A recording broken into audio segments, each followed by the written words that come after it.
So hello, what's up? कैसे हैं आप सब? Now we are going to begin with the revision of chapter number 2, audit planning, strategy and program. ये एक ऐसा चैप्टर है जो कहीं ना कहीं 10 to 12 मार्क्स का आपके एग्जाम में आने ही आने वाला है. Very easy, very scoring chapter. Enjoy this revision. और हाँ, वीडियो पे अपनी अटेंडेंस जरूर लगा देना सर, वीडियो को लाइक करके, ताकि बाकी इंटर स्टूडेंट्स तक भी पहुंच सके. And yes, stay subscribe to the channel for more such videos. Enjoy the revision. So welcome welcome welcome, स्वागत है आप सबका आज के इस प्यारे से रिवीजन सेशन में, जहां हम सर हमने क्या किया, हमने स्टार्ट किया discussing about the concept of planning. फटाफट पहले कॉन्सेप्ट रिवाइज करेंगे, मजा आ जाएगा. एक बात बताओ, प्लानिंग का जो कॉन्सेप्ट है, इसके दो छोटे बच्चे कौन है? स्ट्रेटेजी और प्लान. सबसे पहले स्ट्रेटेजी को समझते हैं अपने तरीके से. सर अपना तरीका मतलब स्टडीज. अपन क्या कर रहे हैं? पढ़ाई कर रहे हैं. तो मुझे बताओ, सबसे पहले अगर मैं पढ़ाई कर रहा हूं और मैं उसमें प्लानिंग करूंगा, तो सबसे पहले मैं क्या बनाऊंगा? अपनी स्ट्रेटेजी बनाऊंगा. एज अ सीए स्टूडेंट मैं अपनी स्ट्रेटेजी बनाता हूं. तो अगर मैं सीए इंटर पढ़ रहा हूं, तो मेरा स्ट्रेटेजी का मतलब है मेरा डिसीजन. मेरी स्ट्रेटेजी का मतलब है मेरा डिसीजन, कि मैंने क्या डिसीजन बना रखा है. तो मैंने डिसीजन बनाया मुझे सारे सब्जेक्ट्स में ना 60+ लाने. मुझे कहीं ना कहीं सारे सब्जेक्ट्स में 60+ लाने हैं. तो ये जो मैंने डिसीजन बनाया ना, इससे 3 चीजें सेट हो गई. सर क्या? एसटीडी. एसटीडी का मतलब है scope, timing and direction of my studies. Scope का मतलब है कि मुझे एज अ स्टूडेंट कितनी मेहनत करनी है, कितनी चीजें कवर करके चलनी है. तो कहीं ना कहीं मेरी कवरेज, मेरा क्या मटेरियल रहेगा, ये सब स्कोप में आ जाता है. फिर आएगा सर टाइमिंग. टाइमिंग का मतलब है मेरी पढ़ाई कब तक कंप्लीट हो जानी चाहिए. तो भाई साहब सिंपल सी बात है, जिस दिन एग्जाम है उस दिन तक तो कंप्लीट हो ही जानी चाहिए. So what is your timing of studies, यानी डेट ऑफ एग्जाम के हिसाब से आप अपना टाइमिंग डिसाइड करोगे कि कब तक मेरा सिलेबस कंप्लीट हो, कब तक मेरी रिविजन्स कंप्लीट हो. Everything you decide on the basis of that. And last में आता है डायरेक्शन. डायरेक्शन का मतलब है एज अ सीए स्टूडेंट आपके जो एफर्ट्स हैं वो किस डायरेक्शन में जाने चाहिए.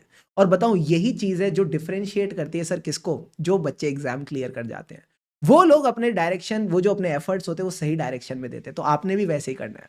तो सपोज अगर आपको कोई ट्रिकी क्वेश्चन लगता है, उसको इग्नोर नहीं करना, उसको करके चलना है. अगर लगता है कोई लेटेस्ट आरटीपी एमटीपी आई है ऐसे कि उसको भी अच्छे से करके चलना. अपन कितनी बार देखते हैं जो क्वेश्चन आरटीपी एमटीपी में आता है वही same to same question exam में रिपीट हो जाता है. तो इनको अच्छे से करके चलो. प्लस जब आप क्लास के साथ साथ क्वेश्चन बैंक की प्रैक्टिस करो, तो कुछ अगर कोई क्वेश्चन आपको लगता है कि थोड़े बार बार आईसीआई ने पूछ रखे, तो उनको अपने को अच्छे से करके चलना है. तो कहीं ना कहीं जो आपने स्ट्रेटेजी बनाई ना कि सब में 60+ लाएगा तेरा भाई, उसने सेट कर दिया scope, timing and direction of your studies. अब सर स्ट्रेटेजी के बाद क्या बनता है? प्लान. प्लान में कुछ नहीं है, बस 3 चीजें लिखी होती है. आंटी. आंटी का मतलब है nature, timing and extent of your studies. Nature of studies का मतलब है आप किस तरीके से पढ़ते हो. What is your way of studying. आप कैसे पढ़ते हो, कैसे पढ़ते हो, यानी सबसे पहले हम कॉन्सेप्ट्स को अंडरस्टैंड करते हैं ताकि पता तो चले क्वेश्चन पूछना क्या चाह रहा है. फिर उसके बाद हम चीजों को रिटेन करते हैं. अगर आप टैक्स पढ़ रहे हो तो आप टीडीएस के रेट याद रखते हो. अगर जीएसटी पढ़ रहे हो तो एग्जामिशंस याद रखते हो. अकाउंट्स पढ़ रहे हो तो अकाउंटिंग स्टैंडर्ड्स के जो प्रिंसिपल्स है वो याद रखते हो. तो पहले कॉन्सेप्ट समझते हो, फिर रिटेन करते हो और उस पर पकड़ पाने के लिए प्रैक्टिस करते हो. Yes sir. फिर आती है timing of studies. Sir timing का क्या मतलब है कि हमें टाइमली प्रिपेयर करना है. ऊपर भी टाइमिंग था ना, वही सेम चीज है. हमें टाइमली प्रिपेयर करना है, कंसिस्टेंटली पढ़ते चलना है. एंड एक्सटेंड का मतलब है कितना पढ़ना है. सर कितना पढ़ना है, तो मैंने कहा जितना हो सके ढेर सारी प्रैक्टिस और रिवीजन करके चलो, और कोई दिक्कत नहीं है. क्या आपको बेसिक कॉन्सेप्ट क्लियर हो गया स्ट्रेटेजी और प्लान का? Yes sir. जब भी मैं बोलता हूं स्ट्रेटेजी, स्ट्रेटेजी का मतलब है आपका डिसीजन जो सेट करता है STD, scope, timing and direction.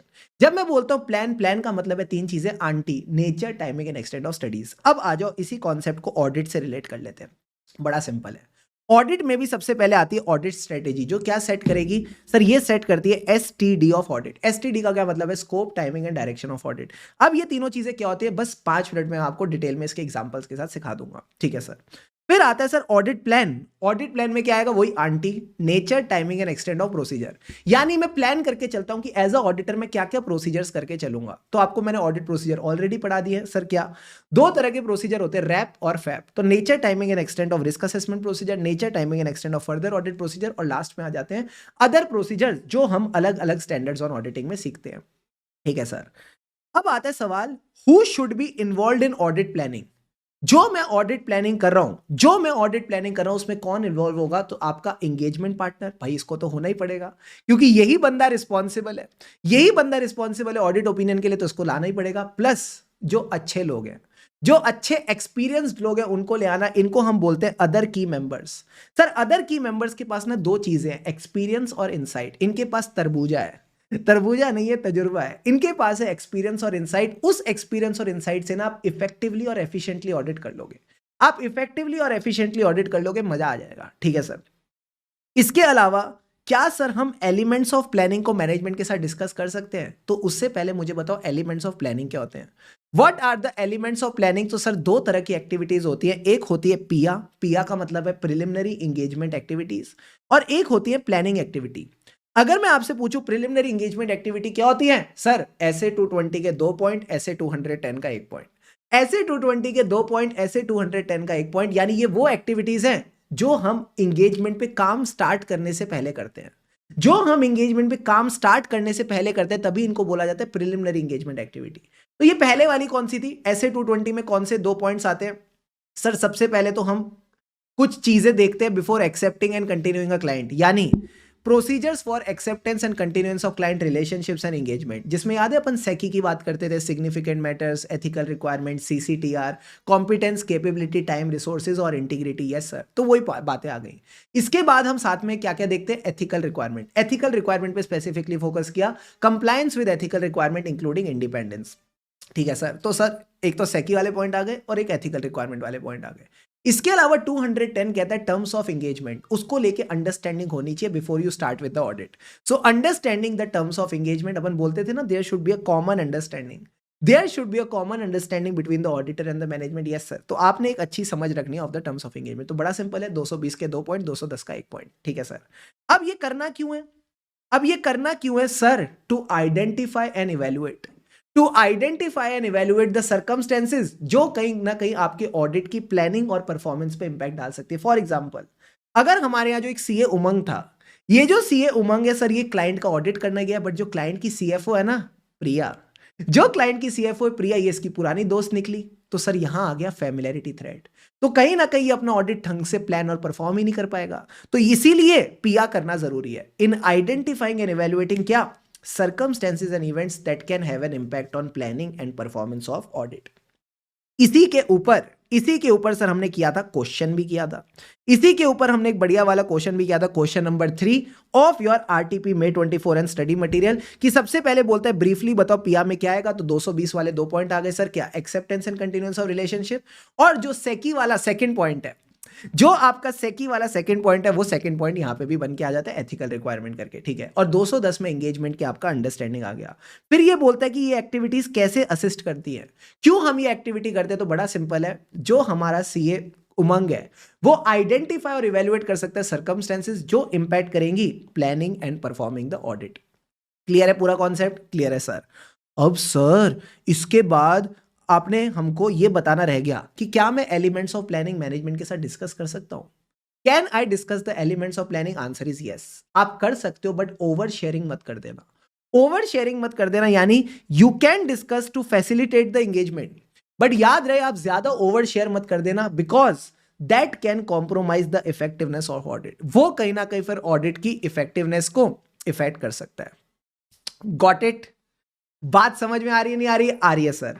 अब सर इसके बाद शुभम सर ने कौन सा टॉपिक पढ़ाया था? बच्चों वाला टॉपिक। बच्चों वाला टॉपिक पढ़ाया था, बेनिफिट्स ऑफ ऑडिट प्लानिंग। मैंने आपको बेनिफिट्स ऑफ ऑडिट प्लानिंग पढ़ाया था। पानी के 2 घूंट लगाओ, चैट बॉक्स पे लिखो रेडी।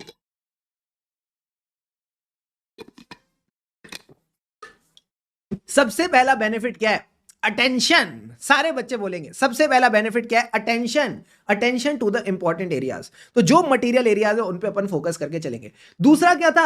अटेंशन किसको देनी है? प्रॉब्लम को। तो मैंने कहा सेकंड पॉइंट आ गया आपका इंपॉर्टेंट के साथ साथ प्रॉब्लम। कम ऑन, कुछ इंपॉर्टेंट है, कुछ प्रॉब्लम है, कुछ इंपॉर्टेंट है, कुछ प्रॉब्लम है। तो अगर कहीं ना कहीं लगता है कुछ पोटेंशियल प्रॉब्लम आ सकती है तो उनको भी आइडेंटिफाई करके रिजॉल्व कर दो। फॉर एग्जाम्पल, लगता है स्टाफ की कमी है, प्रेशर आएगा, तो भाई और स्टाफ ले आओ।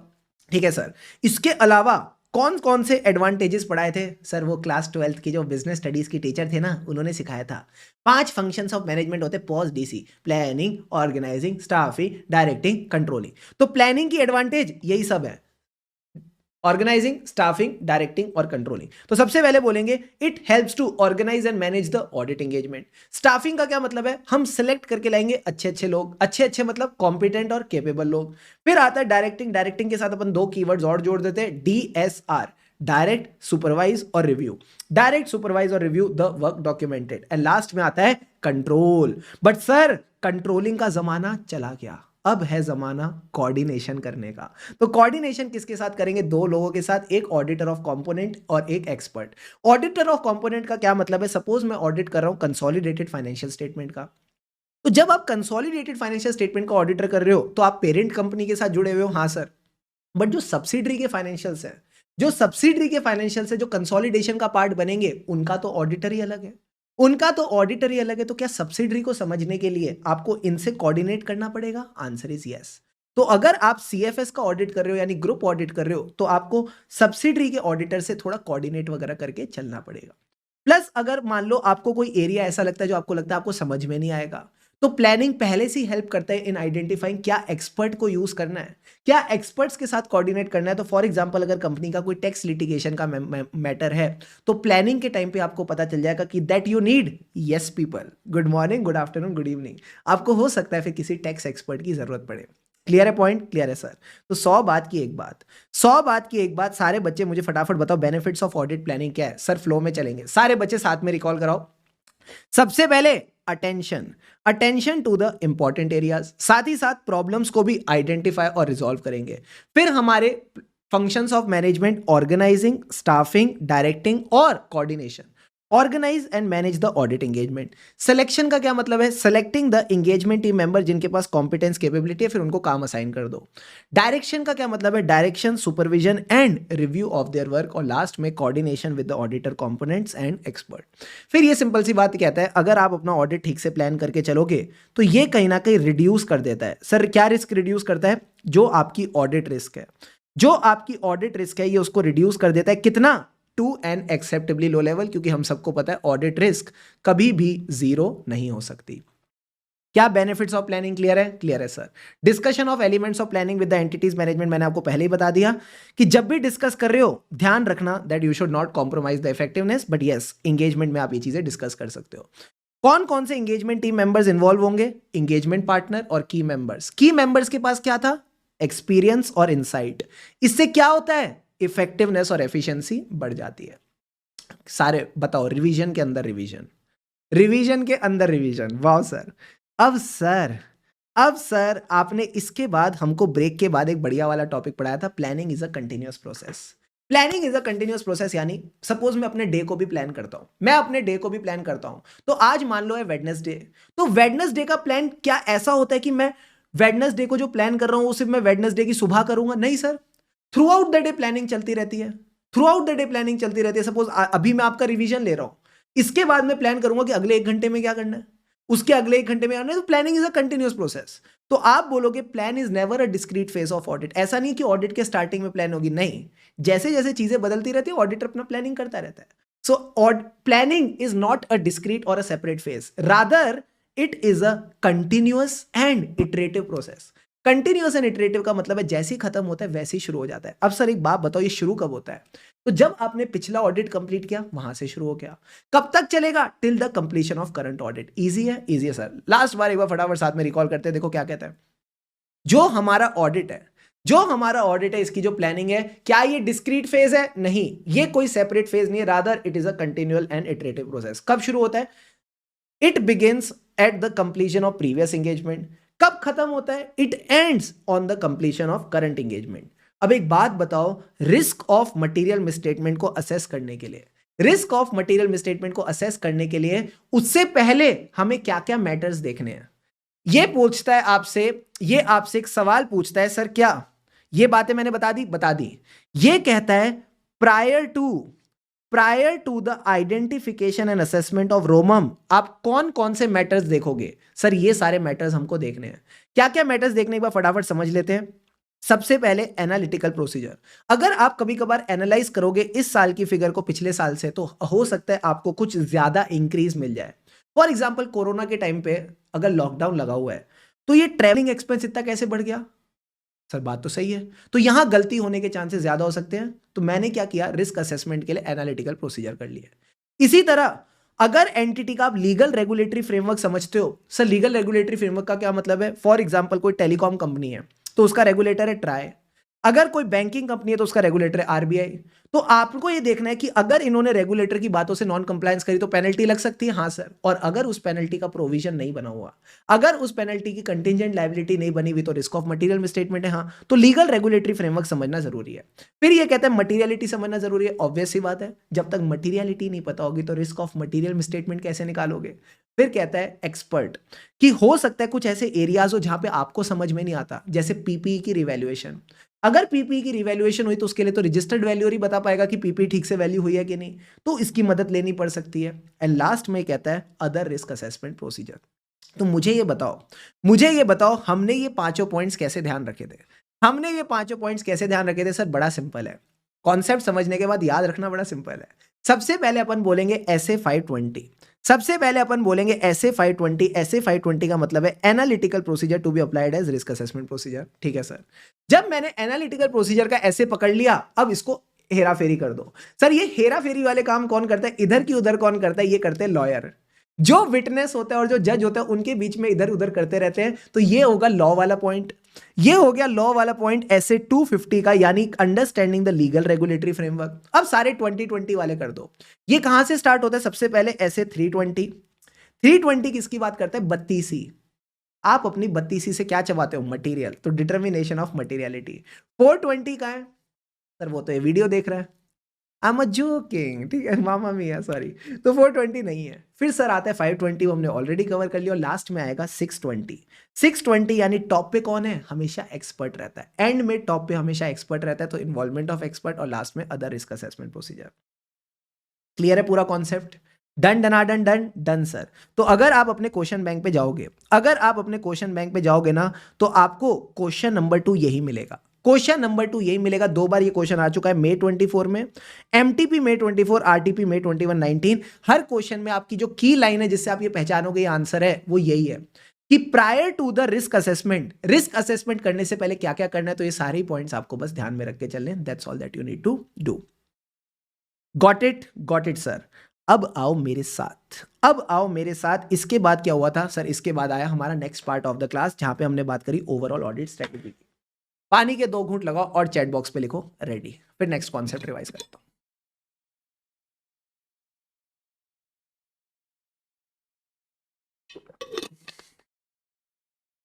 रेडी है सर। मुझे बताओ स्ट्रेटेजी का काम क्या था सर, स्ट्रेटेजी का काम था to set the STD of audit. STD का मतलब है स्कोप, टाइमिंग और डायरेक्शन। यही कहीं ना कहीं ऑडिट स्ट्रेटेजी के फैक्टर्स बन जाते हैं, यही कहीं ना कहीं ऑडिट स्ट्रेटेजी की कंसीडरेशंस बन जाती हैं, ठीक है सर। सबसे पहले बात करते हैं स्कोप की।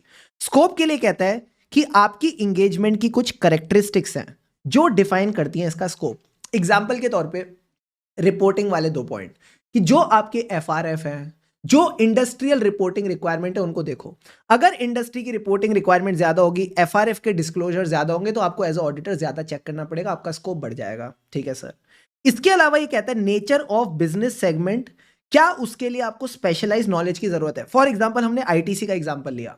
अब आईटीसी में तो डिफरेंट सेगमेंट्स है, कोई एफएमसीजी सेगमेंट है, कोई होटल सेगमेंट है, कोई एग्रीकल्चरल सेगमेंट है, अलग अलग सेगमेंट है।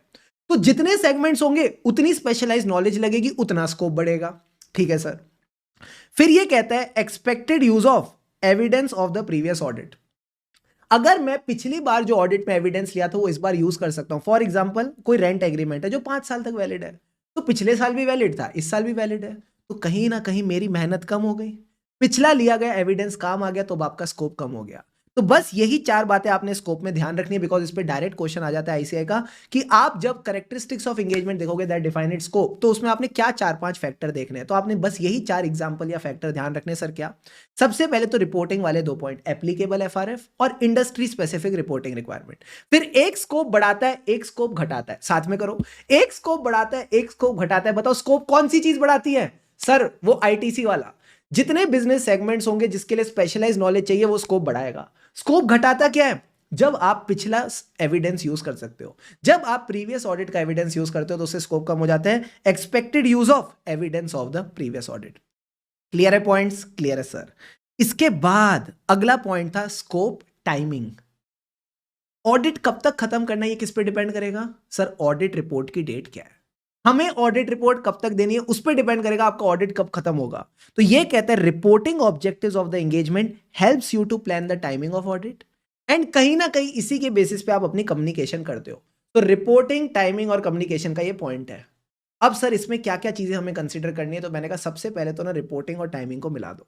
सबसे पहले रिपोर्टिंग और टाइमिंग को मिला दो तो क्या बन गया, एनटीटी का time table for reporting. Entity कब तक रिपोर्ट देती है, जनरली जो एजीएम की डेट होती है तब तक रिपोर्ट देनी होती है, ठीक है सर। सेकेंड थिंग, जब आपने रिपोर्टिंग और टाइमिंग की बात कर दी, अब किसका पॉइंट पकड़े, कम्युनिकेशन। एक ऑडिटर दो लोगों से कम्युनिकेट करता है, एक तो मैनेजमेंट से, एक अपनी टीम से। अपनी टीम भी कई बातें करती रहती है कि तुम्हारा काम कितना हुआ, मेरा इतना हो गया, तुम्हारा कितना बाकी है, मेरे को ये चीज़ समझ में नहीं आ रही, तुम समझा दो। तो इनकी अपनी अपनी कम्युनिकेशन चलती रहती है। तो मुझे ये बताओ, मैनेजमेंट से कम्युनिकेट करने के लिए कभी भी मैं उनके घर में चला जाऊँ, कभी भी मैं उसके रूम में चला जाऊँ, answer is no, meeting organise करनी पड़ेगी। तो आप बोलोगे कम्युनिकेशन करने के लिए पहले मीटिंग ऑर्गेनाइज करो। Organisation of the meeting to discuss the nature, timing and extent of audit work. Got it sir. अब जब मीटिंग ऑर्गेनाइज हो गई, इनसे दो बातें डिस्कस कर लेना सर, क्या, कब और कौन सी रिपोर्ट देनी है, कब और कौन सी रिपोर्ट देनी है, और काम का स्टेटस क्या चल रहा है, कितना काम कंप्लीट हो चुका। तो सबसे पहले आ जाएगा type and timing of the report including the audit report. And second thing that you need to talk about here is status of the audit work. What is the status of your audit work. And last में, इनसे बातें हो गई, अब अपनी team में बातें कर लो। कम्युनिकेशन का last point, nature and timing of communication among the engagement team member. तो जो एंगेजमेंट टीम मेंबर है अपने अपने में कम्युनिकेट कर सकते हैं। सर आपने ना इसका भी क्वेश्चन कराया था, आपने इसका भी क्वेश्चन कराया था। मैंने कहा हाँ कराया था। तो अगर सपोज एक ऑडिटर है, उसको ये वर्क पेपर दिखता है, उसको ये वर्क पेपर में दिखता है टाइमिंग ऑफ ऑडिट एक्टिविटी की, ऑडिट प्लानिंग का डेट क्या है, फील्ड वर्क का डेट क्या है, मैनेजर का रिव्यू कब है, पार्टनर का रिव्यू कब है, EQCR का रिव्यू कब है, कब तक रिपोर्ट फाइनलाइज करनी है। तो मुझे बताओ ये स्ट्रेटेजी का कौन सा पॉइंट कवर हो रहा है। सर यहाँ पे स्ट्रेटेजी का टाइमिंग वाला ही पॉइंट कवर हो रहा है। तो टाइमिंग वाले पॉइंट में आप तीन ही चीजों को कवर करते हो। सबसे पहले टाइम टेबल फॉर रिपोर्टिंग, फिर आ जाता है सर कम्युनिकेशन, उसके लिए मीटिंग ऑर्गेनाइज की, तो मीटिंग वाला पॉइंट आ गया। मीटिंग में आपने मैनेजमेंट से दो चीजें डिस्कस करी, कब कौन सी रिपोर्ट, यानी type and timing of report, and status of the work, and last में communication with the engagement team members. Clear है पूरा question, done done done done done sir. Sir तीसरा वाला और बता दो, तीसरा वाला और बता दो। तो मैंने कहा इधर आओ, पहले आपका ये MTP May 24 वाला कैरेक्टरिस्टिक्स ऑफ एंगेजमेंट ये हो गया, रिपोर्टिंग ऑब्जेक्टिव वाला ये वाला पॉइंट हो गया। अब तीसरा आता है factors that in the auditor's professional judgement significant in directing the engagement team effort. अपन बोलते हैं ना STD ऑफ ऑडिट। तो स्कोप हो गया, टाइमिंग हो गया, अब हम फोकस करेंगे डायरेक्शन पे। तो डायरेक्शन के लिए कहता है जितने भी मटेरियल ABCD है, जितने भी मटेरियल ABCD है, ABCD मतलब account balance, class of transaction और डिस्क्लोजर, वहां फोकस करके चलो, वहां फोकस करके चलो। तो इसके हमने 4 एग्जांपल्स पढ़े थे सर। क्या, सबसे पहले कहता है वॉल्यूम ऑफ ट्रांजैक्शन। जहां भी आपको लगता है वॉल्यूम ऑफ ट्रांजैक्शन ज्यादा है, वहां पे it will always be more efficient to rely on the internal control. इसका भी कॉन्सेप्ट रिवाइज करें। हाँ सर, तो लेट से एंटिटी की जो परचेजेस हैं 50 लाख रुपए की हैं और इसमें थाउजेंड्स ऑफ ट्रांजैक्शन है। तो एक बात बताओ, जब थाउजेंड्स ऑफ ट्रांजैक्शन है तो इंडिविजुअल परचेज की अमाउंट तो बड़ी कम रहेगी। हाँ, तो क्या मैं एक एक छोटी छोटी परचेज चेक करूं? कहता नहीं, चुपचाप पहले टेस्ट ऑफ कंट्रोल्स कर लो। अगर टेस्ट ऑफ कंट्रोल्स करके कंट्रोल्स इफेक्टिव मिल जाते हैं तो you can rely on the control. और अगर कंट्रोल्स इफेक्टिव हैं, प्रोसेसेस इफेक्टिव हैं, तो ज़्यादा डिटेल्स चेक नहीं करनी, कम डिटेल्स भी चेक करोगे तो काम हो जाएगा, एफिशिएंटली काम हो जाएगा। तो यही जो लाइन है ना कि जब वॉल्यूम ऑफ ट्रांजैक्शन ज़्यादा है तो you can rely on the control and making the whole thing efficiently. इसी को यहाँ पे इंग्लिश में लिख रखा है सर। क्या, वॉल्यूम ऑफ ट्रांजैक्शन जहाँ पे ऑडिटर डिटरमाइन करता है, क्या, it is more efficient to rely on the control. एक बार बोलो मेरे साथ, volume of transaction where the auditor determines it is more efficient to rely on the control. Easy. अगले 3 पॉइंट तो सबसे आसान है, अगले 3 पॉइंट तो सबसे आसान है सर। क्या, सिग्निफिकेंट चेंजेस और development in the industry, in the FRF और others. Come on, industry, FRF, others. एक और बार, इंडस्ट्री, FRF और अदर्स। इंडस्ट्री का क्या मतलब है, इंडस्ट्री में क्या क्या डेवलपमेंट आ सकती है। तो सर इंडस्ट्री की कोई नई रिपोर्टिंग रिक्वायरमेंट आ सकती है, ठीक है सर। या फिर इसके अलावा सर और क्या नया आ सकता है। मान लो इंडस्ट्री की रेगुलेशन कोई चेंज हो गई, ठीक है सर। FRF में क्या हो सकता है, कोई नया अकाउंटिंग स्टैंडर्ड आ सकता है तो गलती होने के चांसेस बढ़ सकते हैं, तो उस पर फोकस करके चलो। और उसके अलावा ये कहता है अदर रेलिवेंट डेवलपमेंट। अगर कोई लॉज और रेगुलेशंस में चेंज आ गया तो अगेन वहां पे गड़बड़ होने के चांसेस हो सकते हैं, क्योंकि हो सकता है एंटिटी ने उस लॉ से नॉन कंप्लायंस करी हो और पेनल्टी लग गई हो, तो वहां गलती होने के चांसेस हो सकते हैं।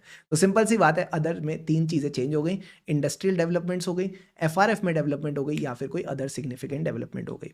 सो यहाँ आपके चारों के चारों पॉइंट्स डन डनाडन डन। क्लियर है पॉइंट? क्लियर है सर? इस पे भी आपका डायरेक्ट क्वेश्चन May 24 में आया हुआ है। फिर सर इसके बाद ना हमारे पास बस 2 पॉइंट बचते हैं। मुझे एक बात बताओ सारे के सारे बच्चे, स्कोप हो गया, टाइमिंग हो गया, डायरेक्शन हो गया, फोर्थ पॉइंट क्या था? फोर्थ पॉइंट क्या था सर? फोर्थ पॉइंट बात करता था प्रिलिमिनरी एंगेजमेंट एक्टिविटी और जो नॉलेज आपने गेन करी है ऑन अदर ऑडिट एंगेजमेंट। तो प्रिलिमिनरी एंगेजमेंट एक्टिविटी और नॉलेज ऑन अदर एंगेजमेंट में से 2 एग्जांपल दे रखे हैं, इनको बस रीड करके चलना। सर क्या डिपेंड करता है आपका पहले साल का ऑडिट है या बाद का ऑडिट है? तो अगर आपका सेकंड ईयर ऑडिट है तो इसमें ना बस इन्होंने एक एग्जांपल दे रखा है कि जब आप पिछले साल ऑडिट करने आए थे तो आपने ना कंट्रोल्स में कुछ कमियां निकाली थी, तो बस देख लो मैनेजमेंट ने इस पे एक्शन लिया कि नहीं, बस ये बात समझ के चलना। दूसरी चीज बस जो आपको समझ के चलनी है, अगर पहले ईयर का ऑडिट है तो आपके पास इन्फॉर्मेशन ज्यादा नहीं है क्लाइंट के बारे में, तो इन्फॉर्मेशन कैसे मिलेगी? सवाल पूछ के। So have a questioning mind and exercise professional scepticism. Questioning mind का मतलब ये होता है प्रोफेशनल स्केप्टिसिज्म। और लास्ट में आता है ascertaining the nature, timing and extent of resources to perform the engagement. ये कहता है कि जब भी high risk of material misstatement होगी, गलती होने के चांसेस ज्यादा है, तो बताओ कैसे नेचर ऑफ रिसोर्सेज आने चाहिए? नेचर बोल रहे हो ना, कैसे नेचर ऑफ रिसोर्सेज लगाओगे ऐसे एरिया में जहां गलती होने के चांसेस ज्यादा है? मान लो फ्रॉड, तो सर फ्रॉड वाले जो भी एरियाज लग रहे हैं ना, जैसे रेवेन्यू में फ्रॉड होने के चांसेस ज्यादा होते हैं, वहां हम एक्सपीरियंस टीम मेंबर लगा देंगे। ठीक है सर। अब एक्सटेंट का क्या मतलब है? मैंने कहा एक्सटेंट का मतलब है कितने रिसोर्सेज लगाओगे।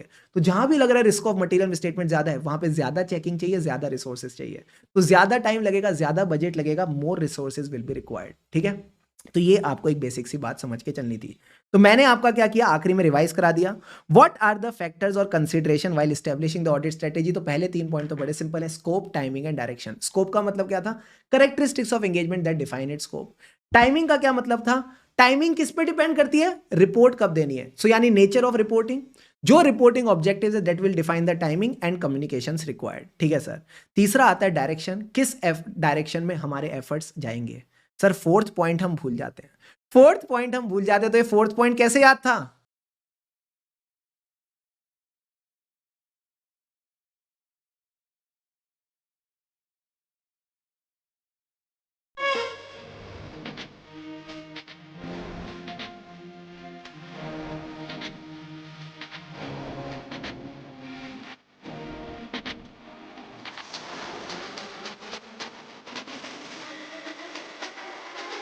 तो मित्रों जैसे ही आप फोर्थ पॉइंट में भूल जाओ तो याद रखना पिया आएगा। ठीक है, पिया का मतलब था preliminary engagement activity and knowledge gain on other engagement. और जब आपने ये सब चीजें कर ली तो आखिरी में पता चल जाएगा कहां कितने रिसोर्सेज चाहिए, nature and timing and extent of resources required. Clear है बॉस? क्लियर है sir? Benefits of audit strategy. Benefits of audit strategy का मतलब है जो हमने ऊपर स्ट्रेटेजी वाली बातें करी, इसका क्या फायदा होता है? मैंने कहा इसका फायदा यही होता है कि आप कंक्लूड कर पाते हो nature, timing and extent of resources, कि हमको भाई क्या नेचर ऑफ रिसोर्सेज चाहिए, किस टाइम पे चाहिए और कितने चाहिए। तो सबसे पहला बेनिफिट यही है नेचर ऑफ रिसोर्सेज, यानी deployment of quality of resources, कि जो मेरी ऑडिट एंगेजमेंट होगी इसमें मैं अच्छी क्वालिटी के लोग लेके आऊंगा। नेचर मतलब गुड क्वालिटी पीपल। अब एक बात बताओ सर, जो आपके हाई रिस्क एरियाज है, ऑब्वियस सी बात है उस पर एक्सपीरियंस लोग लेके आओगे। जो भी अगर आपको कोई कॉम्प्लेक्स मैटर्स लगते हैं उसके लिए आप एक्सपर्ट्स लेके आओगे। तो यही पॉइंट ही कह रहे हैं deployment of quality of resources, हम क्वालिटी के लोग लाएंगे। अब टाइमिंग का क्या मतलब है? मैंने कहा टाइमिंग का मतलब है timing of deployment of resources. जो मैं रिसोर्सेज लेके आया हूं इनको ऑडिट में कब लगाना है।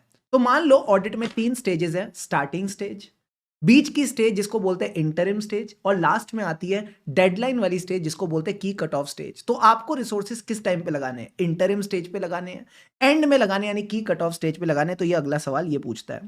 ठीक है sir.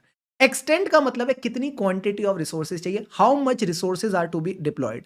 Allocation of quantity of resources यानी amount of resources for specific areas. इसमें आईसीए ने एक एग्जांपल दे रखा, ध्यान से समझना। सपोज अगर मुझे इन्वेंट्री काउंट कराना है मटेरियल लोकेशंस पे, कई ऐसी लोकेशन है जहां पे ढेर सारी इन्वेंट्री पड़ी है, तो कितने रिसोर्सेज भेजने हैं उसको काउंट करने के लिए। ठीक है सर। इसी तरह सपोज अगर दूसरे ऑडिटर ने कोई काम कर रखा है, सर ये दूसरा ऑडिटर कौन है? लेट्स से मैं ऑडिट कर रहा हूं कंसोलिडेटेड फाइनेंशियल स्टेटमेंट्स का, और मैं पेरेंट कंपनी का ऑडिटर हूं। तो अगर मैं पेरेंट कंपनी का ऑडिटर हूं और सब्सिडरी का ऑडिटर कोई और है, यानी कंपोनेंट का ऑडिटर कोई और है, तो मुझे उसका काम यूज करना पड़ेगा सीएफएस के ऑडिट में। Yes sir. तो ये कह रहे कई बार अदर ऑडिटर का वर्क यूज करना पड़ता है, तो उसका रिव्यू भी तो करना पड़ेगा, उसने काम तमीज से किया है कि नहीं। क्योंकि कहीं ना कहीं सब्सिडरी के फाइनेंशियल स्टेटमेंट कंसोलिडेशन का पार्ट बनेंगे, तो उसके फाइनेंशियल स्टेटमेंट्स का रिव्यू करना पड़ेगा। तो कह रहे कितना रिव्यू करना पड़ेगा ये भी देखते हुए चलो। प्लस जो हाई रिस्क एरियाज है वहां पे आपको कितने लोग लगाने, कितना बजट करना है आवर्स में, कितना टाइम एलोकेट करना है, वो भी हमको देखना पड़ेगा इन the form of quantity of resources. तो पहले तीन बेनिफिट्स हो गए nature, timing and extent. Nature मतलब क्वालिटी ऑफ रिसोर्सेज, टाइम का मतलब है टाइमिंग ऑफ डिप्लॉयमेंट, एक्सटेंट का मतलब है क्वांटिटी ऑफ रिसोर्सेज। अब लास्ट में आते हैं जो भी रिसोर्सेज है इनको मैनेज करके चलो। सर मैनेज कैसे करेंगे? मैनेज वैसे ही करना है जो हमेशा से मैं आपको सिखाता हूं, DSR। इनको डायरेक्ट करो कि तुमने ऐसे काम करना है, फिर सुपरवाइज करो कि ठीक से काम कर रहे हैं कि नहीं, और आखिरी में आप इनका काम रिव्यू कर सकते हो। रिव्यू में बस एक एग्जांपल ध्यान रखना, EQCR, जो हम EQCR पढ़ते हो SQC1 और SA220 में, उसको ध्यान रख के चलेंगे। क्लियर है? बेनिफिट्स क्लियर है सर? क्योंकि जब आप अपने क्वेश्चन बैंक पे देखते हो ना, इस बेनिफिट्स पे ICAI ने बार बार सवाल पूछ रखा है। सबसे पहले इन लोगों ने सवाल पूछा यहाँ पे RTP May 20 में। इसमें इन्होंने क्या किया, आपको एक पॉइंट लिख के दे दिया, resources to deploy for specific areas, जैसे एक्सपीरियंस टीम मेंबर को हाई रिस्क एरिया में ले आए, एक्सपर्ट्स को कॉम्प्लेक्स मैटर में ले आए, तो यानी यहाँ पे नेचर ऑफ रिसोर्सेज की बात की। तो कहते हैं बाकी अदर बेनिफिट्स बता दो, बाकी तीन अदर मैटर्स बता दो। तो तीन अदर मैटर्स क्या हो गए? नेचर हो गया, तो टाइमिंग, एक्सटेंट और मैनेजमेंट वाली बात आप यहाँ पे करके चल सकते हो। अगले तरह से इन्होंने कैसे फ्रेम किया इस क्वेश्चन को, ये कहता है बताओ how the audit strategy assist the auditor in managing the deployment of resources. तो जब भी ये पूछता है ना how the audit strategy assist the auditor, how it is helpful to the auditor, आपने कुछ नहीं करना, ऑडिट स्ट्रेटेजी के चार बेनिफिट्स लिखने हैं, नेचर, टाइमिंग, एक्सटेंट और लास्ट में आ गया मैनेजमेंट ऑफ रिसोर्सेज, जिसमें आप डायरेक्शन, सुपरविजन और रिव्यू की बात करोगे। प्लीज टेल मी, क्या ये पूरा का पूरा कॉन्सेप्ट क्लियर है? क्लियर है सर। इसके बाद हमने एक टॉपिक डिस्कस किया, डिस्क्रिप्शन और content of audit plan. Description और कंटेंट ऑफ ऑडिट प्लान का मतलब है कि ऑडिट प्लान में क्या क्या आएगा। ऑडिट प्लान में क्या क्या आएगा, तो मैंने आपको बोला ऑडिट प्लान में कहीं ना कहीं जो हमारा ऑडिट प्लान है, इधर आओ इधर आओ इधर आओ, कितने गया ये रहा। हमारे ऑडिट प्लान में आते हैं nature, timing and extent of audit procedure, RAP, FAP और other procedures as per the standards on auditing. RAP का मतलब है रिस्क असेसमेंट प्रोसीजर, फैप का मतलब है further audit procedure and other procedure as per the standards on auditing. अब sir एक बात बताओ, जब इतने सारे प्रोसीजर्स हैं तो ऑब्वियस ही बात है audit plan will be more detailed than the overall audit strategy because it includes the nature, timing and extent of procedure. अब सवाल उठता है, क्या ये सारे के सारे प्रोसीजर एक साथ करने हैं या over the course of audit हम इसको प्लान कर सकते हैं? Sir over the course of audit आप इसको प्लान कर सकते हो।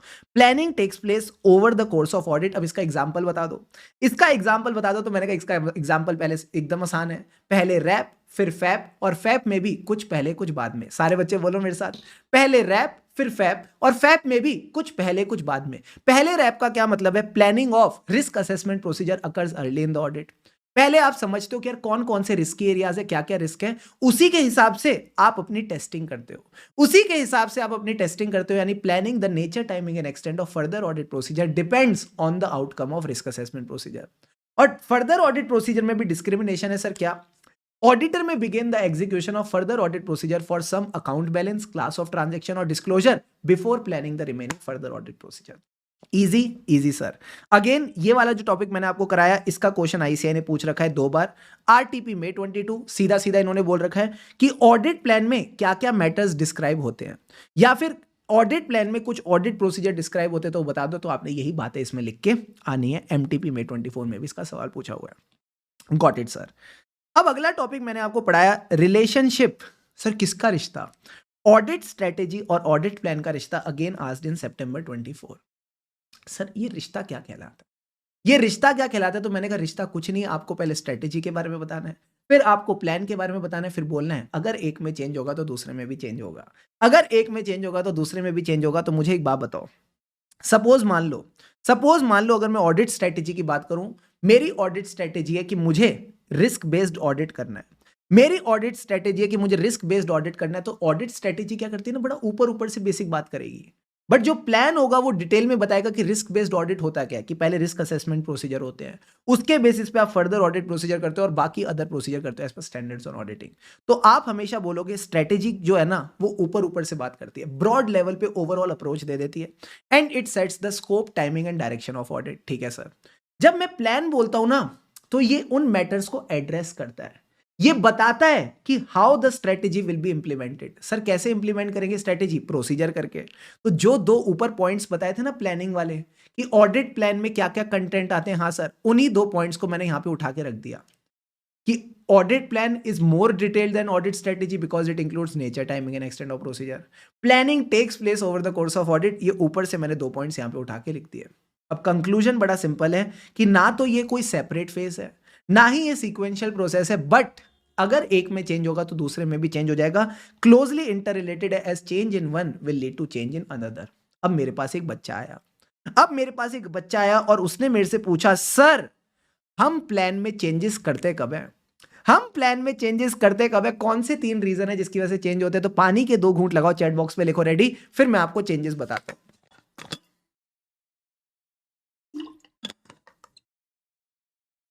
तो जब भी आईसीएआई आपसे क्वेश्चन पूछे कि changes to the audit plan, तो आप बोलोगे ऑडिटर विल अपडेट और चेंज द स्ट्रेटेजी और प्लान जब भी उसको लगता है जरूरी है। Whenever it is necessary he can do so. अब सवाल है 3 रीजन है। पहला रीजन तो बड़ा सिंपल है, पहले दोनों रीजन इंटरकनेक्टेड है सर। क्या? कोई अनएक्सपेक्टेड इवेंट हुआ और चेंजेस इन कंडीशन हुई। कोई अनएक्सपेक्टेड इवेंट हुआ और चेंजेस इन कंडीशन हुई, फॉर एग्जांपल कोरोना आ गया। तो जब कोरोना आ गया तो लॉकडाउन लग गया, तो जो ऑडिट फिजिकली हो रहा था, फिजिकली जाके प्रोसीजर हो रहे थे, अब वो सब ऑनलाइन पे शिफ्ट हो गए। सो unexpected event, changes in the condition. और लास्ट पॉइंट है एकदम मसालेदार पॉइंट, ये कहता है audit evidence obtained from the audit procedures. Audit evidence obtained from the audit procedure. Sir इसका क्या मतलब है? इसी का तो मतलब है, ये कहता है कि आप अपना प्लान और स्ट्रेटेजी मॉडिफाई करोगे कब? प्लान कब मॉडिफाई होगा? जब उसके अंदर के प्रोसीजर मॉडिफाई होंगे। यानी प्लान में क्या चेंज हुआ है? There is a change in the nature, timing and extend of further audit procedure. आपने कहीं ना कहीं इनको बढ़ा दिया है। मुझे बताओ आपने अपनी टेस्टिंग क्यों बढ़ा दी? फर्दर ऑडिट प्रोसीजर क्यों बढ़ा दिया? Because revised risk of material misstatement. Because of revised risk of material misstatement, risk of material misstatement भी बढ़ गई है। अब सवाल आता है रिस्क ऑफ मटेरियल मिसस्टेटमेंट क्यों बढ़ गई है? रिस्क ऑफ मटेरियल मिसस्टेटमेंट क्यों बढ़ गई है? क्योंकि आपको कुछ इंफॉर्मेशन मिली है, to your auditor's attention that is significantly different from the information that was available जब आप प्लानिंग कर रहे थे। इसका एग्जांपल दो सर, कौन सी इंफॉर्मेशन मिली है जो डिफरेंट है? तो मैंने कहा इसका एग्जांपल बड़ा सिंपल है। अगर आपका जो ऑडिट एविडेंस है from substantive procedure that contradicts the audit evidence from test of control, तो फिर सर क्या होगा? तो फिर आपको अपने प्रोसीजर्स बढ़ाने पड़ेंगे। सर ऐसा क्यों हो रहा है? कि हमको टेस्टिंग बढ़ानी पड़ रही है? समझना, जब मैं टेस्ट ऑफ कंट्रोल कर रहा था तब तो मुझे लगा कंट्रोल्स इफेक्टिव है, बट जब मैं सब्सटेंटिव प्रोसीजर में चीजें चेक करने गया ना, तो मुझे पता चला कंट्रोल्स उतने इफेक्टिव नहीं है। मान लो मुझे परचेज ऑर्डर नहीं मिला तो कंट्रोल्स इफेक्टिव नहीं है। तो क्योंकि कंट्रोल्स इफेक्टिव नहीं है तो इसलिए risk of material statement revise हो जाएगी, फर्दर ऑडिट प्रोसीजर ज्यादा करने पड़ेंगे और आपका प्लान रिवाइज हो जाएगा। तो बड़ा सिंपल है, ऐसे बोलना प्लान चेंज होगा। प्लान क्यों चेंज होगा? क्योंकि फर्दर ऑडिट प्रोसीजर चेंज हो रहे हैं। फर्दर ऑडिट प्रोसीजर ज्यादा क्यों हो रहे हैं? क्योंकि risk of material statement revise हो गई है। अब रिस्क ऑफ मटेरियल स्टेटमेंट कब रिवाइज होती है? जब आपको सिग्निफिकेंटली डिफरेंट इंफॉर्मेशन मिलती है। Example of significantly different information is कि जो ऑडिट एविडेंस मुझे सब्सटेंटिव प्रोसीजर से मिला that is different from the audit evidence जो मुझे कहीं ना कहीं किससे मिला था, या डिफरेंट बोल दो, या that is contradicting the audit evidence from test of controls उतने अच्छे नहीं है जितना मैंने सोचा था, तो रिस्क ज्यादा हो गई, तो टेस्टिंग भी ज्यादा करनी पड़ेगी, ज्यादा टेस्टिंग करनी पड़ेगी तो प्लान चेंज होगा। क्लियर है बॉस? क्लियर है सर, एकदम अच्छे से। फिर सर अगला सवाल आता है डायरेक्शन, सुपरविजन एंड रिव्यू। मुझे कितना डायरेक्ट करना है अपने जूनियर्स को, कितना सुपरवाइज करना है, कितना रिव्यू करना है, ये 4 फैक्टर्स पे डिपेंड करता है। बहुत ही इंपॉर्टेंट क्वेश्चन है, एग्जाम पॉइंट ऑफ व्यू से ध्यान रखना। तो ये कहता है सबसे पहले तो डिपेंड करता है एंटिटी पे। अगर आपकी एंटिटी का साइज ज्यादा है, कॉम्प्लेक्सिटी ज्यादा है, तो ऑब्वियस सी बात है आपको जूनियर्स को ज्यादा गाइड करना पड़ेगा, ज्यादा रिव्यू करना पड़ेगा। So it talks about the psycho entity. Psycho का क्या मतलब है? Size and complexity of entity. ठीक है सर। अब एंटिटी के साथ अगले पॉइंट को देखो, एंटिटी का कौन सा एरिया ऑफ ऑडिट आप चेक कर रहे हो।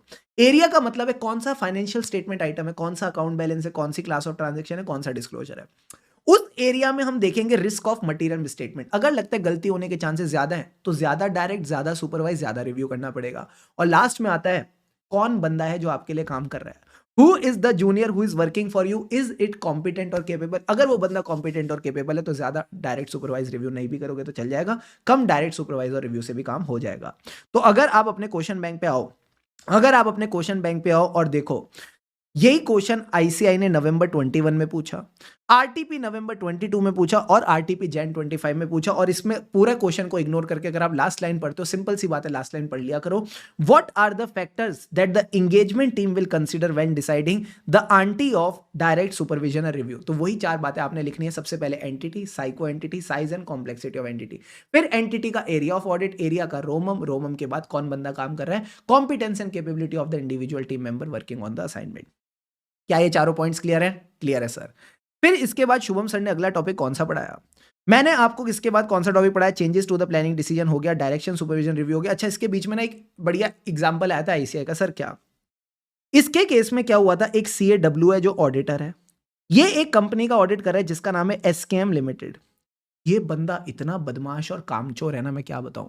इसने क्या किया? खुद प्लान नहीं बनाया, खुद स्ट्रेटेजी नहीं बनाई, और जो कंपनी का बंदा था ना, जो क्लाइंट का फाइनेंस एंड ऑडिट हेड था, उसको कहता तू स्ट्रेटेजी बना, तू प्लान बना। ये सही है क्या?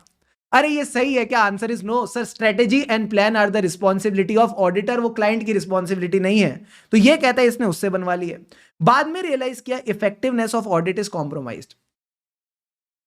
सर ये effectiveness of audit is compromise तो अपन उसमें पढ़ते थे ना कि प्लानिंग जो भी आपके एलिमेंट्स होते हैं उसको क्लाइंट के साथ डिस्कस कर लेना चाहिए to facilitate but not compromise the effectiveness. हाँ, वही लाइन यहाँ लिखनी है। तो ये कहता है ऑडिटर की रिस्पॉन्सिबिलिटी है स्ट्रेटेजी और प्लान बनाना। He may discuss the elements of planning to facilitate the engagement but don't compromise the effectiveness. और कंक्लूजन में बस इतना लिखना कि जो डब्ल्यू है ये बेवकूफ है, जो डब्ल्यू है is approach is wrong and he should have prepared the strategy and plan himself.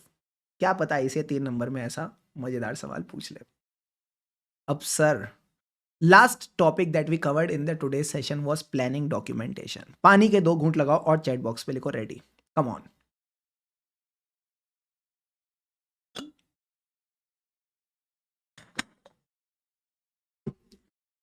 अब सर प्लानिंग डॉक्यूमेंटेशन पूछा है, क्या कहता है ये? तो मैंने कहा जब भी प्लानिंग डॉक्यूमेंटेशन पूछा जाए, यानी प्लानिंग का जो प्रोसेस है उसमें सब आता है, स्ट्रेटेजी भी आती है, प्लान भी आता है और इनमें चेंजेस भी आते हैं। हम सिर्फ प्लान की बात नहीं कर रहे, प्लानिंग की बात कर रहे हैं। तो प्लानिंग के डॉक्यूमेंटेशन में सबसे पहले आएगी स्ट्रेटेजी। स्ट्रेटेजी मतलब मेरा डिसीजन कि भाई मुझे रिस्क बेस्ड ऑडिट करना है। अब इस डिसीजन से 2 चीजें होती है, इसी के बेसिस पे प्लान बनता है, इसी के बेसिस पे जो भी सिग्निफिकेंट मैटर्स है आप अपनी टीम को बता के चलोगे। अब स्ट्रेटेजी सर है ही चीज ही छोटी सी है, समरी है, तो हम समराइज फॉर्म में करते हैं। समरी का दूसरा नाम मेमोरेंडम। इसमें क्या आएगा? वही जो ऊपर लिखा था, की डिसीजंस। की डिसीजन जो सेट करते हैं, एसटीडी, डी नहीं सी, एसटीसी ऑफ ऑडिट। एसटीसी का मतलब है scope, timing and conduct of audit. जब मैं बोलता हूं प्लान, प्लान का मतलब बोल बोल के थक गया, तुम सुन सुन के थक गए। Records of aunty of audit procedure, risk assessment procedure, further audit procedure. अब सर इसका पर्पस क्या है प्लान करने का? वही हिंदी की टीचर वाली लाइन, अब पछताए होत क्या जब चिड़िया चुग गई खेत। मतलब बाद में ये बोल के क्या फायदा कि तुमने गलत प्रोसीजर प्लान करे थे, पहले ही चेक करो ना कि प्लान सही कर रहे हैं कि नहीं। तो अगर आप पहले से ही प्लान करके चलते हो तो जो आपके सीनियर्स हैं वो आपके प्लान को रिव्यू कर लेंगे और उसको अप्रूव कर देंगे बिफोर परफॉर्मिंग द प्रोसीजर, ताकि सब कुछ ठीक हो। और आखिरी में सर इसके लिए कौन से टूल्स यूज होते हैं? तो जो भी आपने प्लान बनाया है उसको आप in the form of instructions अपने जूनियर्स को बांटते हो। इसको बोलते हैं ऑडिट प्रोग्राम और checklist. This is called audit programme और चेकलिस्ट।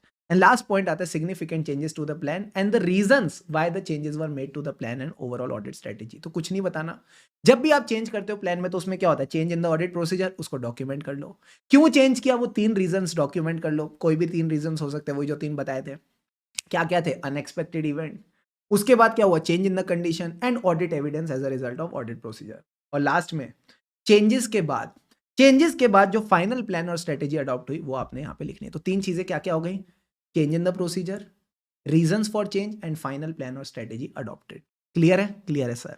अब मैं आपको एक छोटी सी बात बता देता हूं। सर क्या? एक छोटी सी समरी मैं आपके लिए क्लेरिफाई करना चाहता हूं। इधर देखो, मैंने आपको 3 टाइप्स ऑफ टॉपिक्स पढ़ाए हैं। सर क्या? पहला पढ़ाया description of audit plan.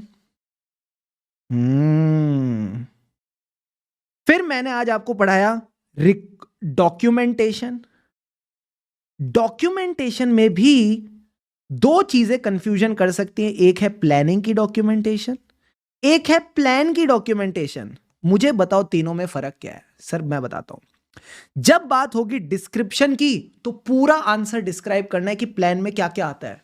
Sir plan में क्या क्या आता है, यानी इसमें आप लिखोगे आंटी ऑफ वो जो 3 टाइप्स ऑफ प्रोसीजर थे ना, हाँ सर, वो तीनों के बारे में लिखना है कि आप रैप के बारे में भी लिखोगे, फैप के बारे में भी लिखोगे, अदर प्रोसीजर के बारे में भी लिखोगे।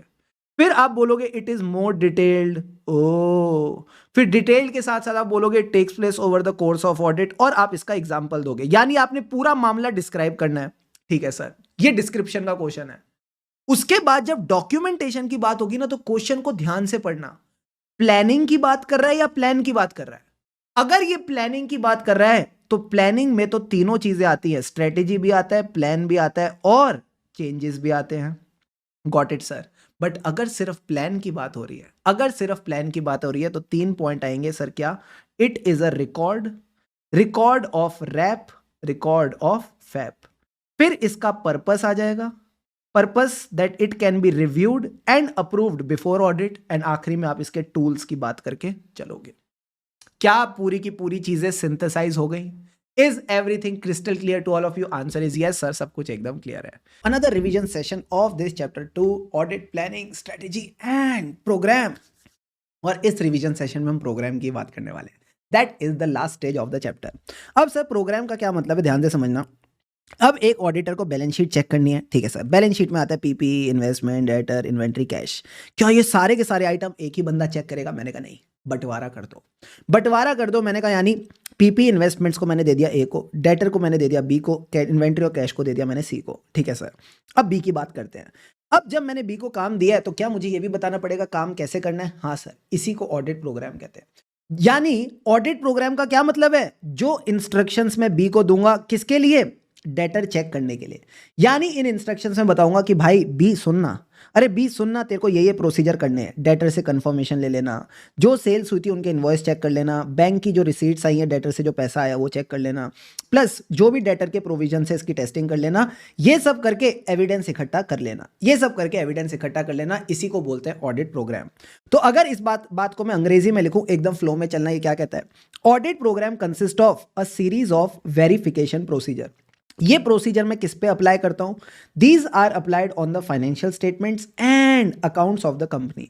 अब सर ऑडिट के शास्त्रों में लिखा हुआ है, जब जब एक ऑडिटर प्रोसीजर करेगा उसको क्या मिलेगा? एविडेंस मिलेगा। For the purpose of obtaining sufficient and appropriate evidence, ताकि उसके बेसिस पे वो क्या कर सके? एक इन्फॉर्म्ड ओपिनियन बना सके। इन्फॉर्म्ड ओपिनियन का क्या मतलब है? जो भी इंफॉर्मेशन इकट्ठी करिए उसके हिसाब से वो सही ओपिनियन बना पाएगा। तो सिंपल सी बात है, audit programme is instructions, procedures लिखे, प्रोसीजर से एविडेंस, एविडेंस पे ओपिनियन। ये आपने एक बेसिक सी बात समझ के चलनी है। This is just like the audit की साइकिल जो हम पढ़ते हैं कि प्रोसीजर पे एविडेंस, एविडेंस पे कंक्लूजन, कंक्लूजन पे ओपिनियन। बस फर्क यह है कंक्लूजन के बारे में यहां नहीं दे रखा। क्लियर है? क्लियर है सर। अब सर सवाल आता है कि अगर हमें ऑडिट प्रोग्राम कंस्ट्रक्ट करना है तो हम किस तरह से कंस्ट्रक्ट करेंगे? तो सबसे पहले आपने अपने दायरे में रहना है, आपने अपने दायरे में रहना है। जो स्कोप ऑफ ऑडिट है उसी में रहना। स्कोप ऑफ ऑडिट का क्या मतलब है? Anything that is relevant to financial statement, आपने बस वही चेक करनी है। उसके अलावा जो भी एंटिटी के फाइनेंशियल स्टेटमेंट में डिस्क्लोजर आते हैं बस उन्हीं को चेक करना है। इसके अलावा जो भी एविडेंस है उसको चेक करना कि वो सफिशिएंट एंड अप्रोप्रिएट है। ये बेसिक बेसिक जो स्कोप वाली बातें हम चैप्टर 1 में पढ़ते हैं, उन्हीं के स्कोप के अंदर, उन्हीं के लिमिटेशन में आपने रहना है। ठीक है सर। अब जब आप स्कोप और लिमिटेशन में हो इन द असाइनमेंट, अब आपने क्या करना है? इंडिविजुअल एरियाज को पकड़ना है। एक एक एरिया को पकड़ना है। जैसे डेटर पकड़ लिया, जैसे क्रेडिटर पकड़ लिया, पीपी पकड़ लिया। अब क्या करोगे? एक एक एरिया को पकड़ो और उसके ऑडिट ऑब्जेक्टिव सेट करो। क्या क्या अजर्शंस हैं? तो सपोज अगर मैं बैलेंस शीट आइटम्स की बात करता हूं तो 4 अजर्शन शुभम सर ने सिखाई थी। ERCV। ERCV का मतलब है existence, right and obligation, completeness और वैल्यूएशन। तो जैसी अजर्शन है उसको चेक करने के लिए, उस पर वर्क एग्जीक्यूट करने के लिए आपको इंस्ट्रक्शंस देने पड़ेंगे। तो मुझे बताओ अजर्शंस को चेक करने के लिए क्या इंस्ट्रक्शन दोगे? प्रोसीजर्स और एविडेंस। क्या प्रोसीजर्स करने हैं, क्या एविडेंस इकट्ठा करना है? तो मैंने कहा इंस्ट्रक्शंस में आ जाएंगे सबसे पहले प्रोसीजर वाले पॉइंट। हम एक रिटर्न प्रोग्राम देंगे including the procedures to implement the plan. Sir कौन से प्रोसीजर्स? वो प्रोसीजर्स अप्लाई करना दैट आर यूजफुल, जो कहीं ना कहीं आपके लिए यूजफुल है, हेल्पफुल है उस अजर्शन को चेक करने के लिए, उस पर्पस को अचीव करने के लिए। ठीक है सर। प्रोसीजर वाले पॉइंट तो हो गए। अब जब प्रोसीजर करते हैं तो एविडेंस मिलेगा। तो आपने देखना है वो एविडेंस जो रीजनेबली अवेलेबल है। फॉर एग्जांपल अगर डेटा टेस्ट करो तो रीजनेबली क्या अवेलेबल रहेगा? सेल्स इनवॉइस अवेलेबल रहेगा, डिलीवरी चलान अवेलेबल रहेगा। और क्या क्या अवेलेबल रहता है? सर हमारे पास डिलीवरी चलान हो गया, इनवॉइस हो गया, कंफर्मेशन हो गया, बेसिक बेसिक चीजें मिल जाएगी। इसका एजिंग एनालिसिस मिल जाएगा प्रोविजन टेस्ट करने के लिए। So these will be reasonably available. But इनमें से बेस्ट कौन सा होगा? सर बेस्ट एविडेंस जनरली वही होता है जिसपे हम ज्यादा रिलाय कर सकते हैं। तो जो एविडेंस हमें एंटिटी के बाहर से मिलता है वो जनरली बेस्ट होता है, ज्यादा रिलायबल होता है। For example confirmation. So determine the evidence that is reasonably available and best for your necessary satisfaction, जो आपको सबसे ज्यादा सेटिस्फाई करके चले। तो एक बार आप अपनी किताब पे आओ। कंस्ट्रक्शन ऑफ प्रोग्राम बहुत इंपॉर्टेंट टॉपिक है। May 24, November 19, RTP November 22, बार बार ICAI ने पूछ रखा, तो एक बार इसे यहां से रिवाइज कर लेते हैं, रिवीजन के अंदर रिवीजन। तो ये कहता है आपको फॉलोइंग पॉइंट्स ध्यान में रखने हैं जब भी आप प्रोग्राम बनाओगे। सर क्या? सबसे पहले तो stay with in the scope and limitation. फिर जिस स्कोप और लिमिटेशन में हो उसके बाद आप इंडिविजुअल एरियाज पे अटैक करो, उसके ऑब्जेक्टिव सेट करो और उन ऑब्जेक्टिव को अचीव करने के लिए सेट ऑफ इंस्ट्रक्शन बनाओ। सर इंस्ट्रक्शन में क्या आएगा? Procedures to implement the plan. Procedure भी कौन से? जो यूजफुल है टू अचीव द पर्पस। अब 2 बार प्रोसीजर कर लिए तो क्या मिलेगा? Evidence. Evidence that is reasonably available and best evidence for your satisfaction. अगर डिस्क्रिप्टिव क्वेश्चन आता है तो ये 5 पॉइंट्स काफी हैं, पर अगर एमसीक्यू पॉइंट ऑफ व्यू से अगर हम चले तो 2 पॉइंट्स और कंसिडर कर लेते हैं। सर क्या? जो भी आपको लगता है पॉसिबिलिटीज ऑफ एरर है उनको देख लेना, प्लस अगर 2 लोग सिमिलर एरियाज पे काम कर रहे हो, यानी एक असिस्टेंट परचेजेस चेक कर रहा है, दूसरा असिस्टेंट क्रेडिटर चेक कर रहा है, तो ऐसा हो सकता है क्रेडिटर वाले के पास भी परचेज इनवॉइस है, परचेजेस वाले के पास भी परचेज इनवॉइस है, तो इन दोनों को ना लड़ाई नहीं करनी चाहिए, साथ में कोऑर्डिनेट करना चाहिए। इनको साथ में कोऑर्डिनेट करना चाहिए क्योंकि परचेजेस का जो सैंपल है वो क्रेडिटर वाले के काम आ सकता है, क्रेडिटर वाले के पास जो सैंपल है वो परचेजेस वाले के काम आ सकते हैं। So coordinate the procedures to be applied to related items. Clear है पॉइंट? क्लियर है सर। तो एक इंपॉर्टेंट क्वेश्चन तो हमारा हो गया। फिर शुभम सर ने आपको एक टॉपिक पढ़ाया था जिसका नाम था advantages. Advantages of the audit program. मुझे बताओ सबसे पहले एडवांटेज क्या थी ऑडिट प्रोग्राम की? सर जो हमारा सीनियर है इसको काम बांटना है, तो इसलिए सबसे पहले क्या करेगा? 2 असिस्टेंट सेलेक्ट करके आएगा। इसने इन दोनों असिस्टेंट को सेलेक्ट कर लिया, जीतू और बांडिया। अब ये जीतू और बांडिया को लेके आया तो selection of the assistant for the job becomes easier. अब ये दोनों आ गए हैं, ये इनको क्या देता है? Total and clear set of instruction. For example अगर मैं बांडिया की बात करूं तो इसने इसको बताया थे सारे जूते साफ होने चाहिए, एकदम चमक जाने चाहिए, ये सारे कपड़े साफ होने चाहिए, एकदम चमक जाने चाहिए, यानी provide the assistants with a total and clear set of instruction. समझ गए सर? जब टोटल इंस्ट्रक्शन मिलेंगे तो क्या मैं बोल दूं टोटल पर्सपेक्टिव ऑफ वर्क मिल जाएगा? हाँ सर, ये तो दोनों सेम पॉइंट्स है, बस अलग तरह से लिखे हुए हैं।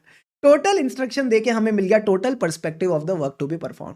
अब जब आपने ये दोनों चीजें कर दी कि टोटल पर्सपेक्टिव मिल गया, टोटल वर्क मिल गया, तो मुझे एक बात बताओ, क्या अब इससे कोई चीज छूटेगी? क्या अब इससे कोई चीज छूटेगी? Answer is no. तो जो डेंजर रहता है of overlooking the things, of ignoring the things, अब वो डेंजर कम हो जाएगा। और आखिरी में याद रहे, जब आपने इसको इतना सारा काम दे दिया ना, इससे साइन करा लेना, इससे एंड में साइन करा लेना कि मैं सारा काम कर लूंगा, मेरे को सब आता है, मैं सारा काम कर लूंगा। तो putting a signature on the program, he accepts the responsibility कि भाई जो काम दिया गया ये कर लेगा, और अगर कल को कोई गलती निकली it can be traced back to the assistant. और सर जो इस बार इतनी आपने मेहनत करी है ना वो अगले साल भी काम आएगी। Program framed in this year can be helpful in the succeeding year. तो if you come to your book, advantages वाला जो क्वेश्चन है अभी अभी रिसेंटली आईसीएआई ने एमटीपी में जनवरी 25 में पूछा है, तो आ जाओ एक बार एडवांटेजेस वाले पॉइंट साथ में रिवाइज कर लेते हैं। सबसे पहली एडवांटेज क्या थी? असिस्टेंट को सेलेक्ट करके लाएंगे on the basis of capability. जैसे ही असिस्टेंट आएंगे हम इनको देंगे total and clear set of instruction, total perspective of the work. जब total perspective of the work मिल जाएगा तो जो डेंजर है of overlooking the books and records, this danger will be significantly less. फिर हमने इनसे साइन कराया, साइन से क्या होगा? ये रिस्पॉन्सिबिलिटी एक्सेप्ट करते हैं एंड जो भी वर्क है it can be traced back to the assistant. और लास्ट में it serves as a guide for succeeding year. बाकी के 2 points from MCQ point of view ये कहता है, अगर आपने एक असिस्टेंट को 5 काम दिए हैं और उसने 4 कर लिए तो आपको पता चलेगा कि 5 में से 4 हो गए, यानी 80% of the work is done. आप प्रोग्रेस को ट्रैक कर पाओगे। दूसरी चीज, कल को अगर ऑडिटर पे चार्ज लगाया जाता है कि उसने अपना काम तमीज से नहीं किया, तो वो अपना ऑडिट प्रोग्राम दिखा सकता है एज अ एविडेंस कि मैंने इन चीजों पे वर्क किया था। तो ये 2 बेसिक बातें आपको समझ के चलनी है।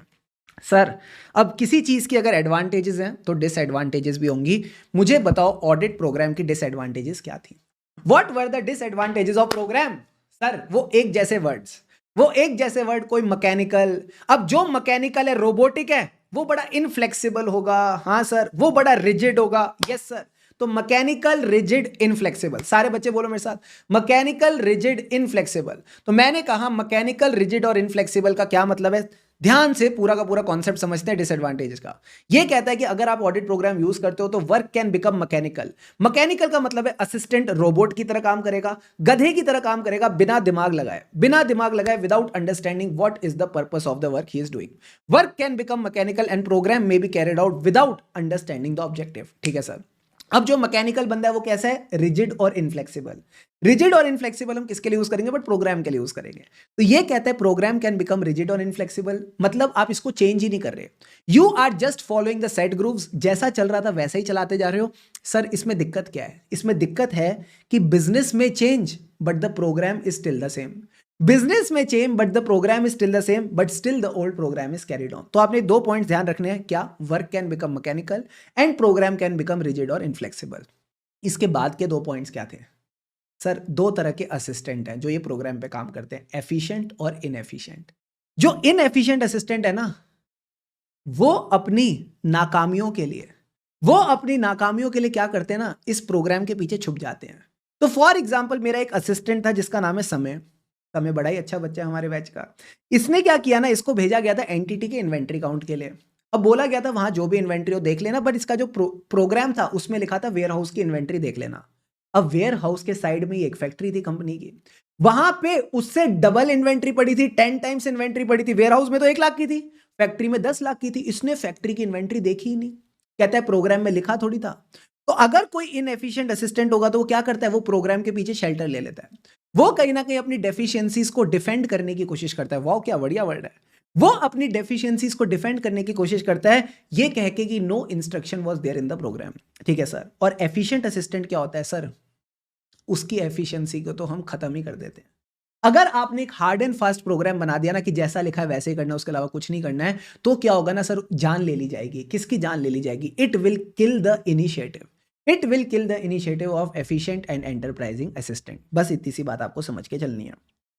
अब सर क्या हम इस डिसएडवांटेज को एलिमिनेट कर सकते हैं, आंसर इज यस, कर सकते हैं।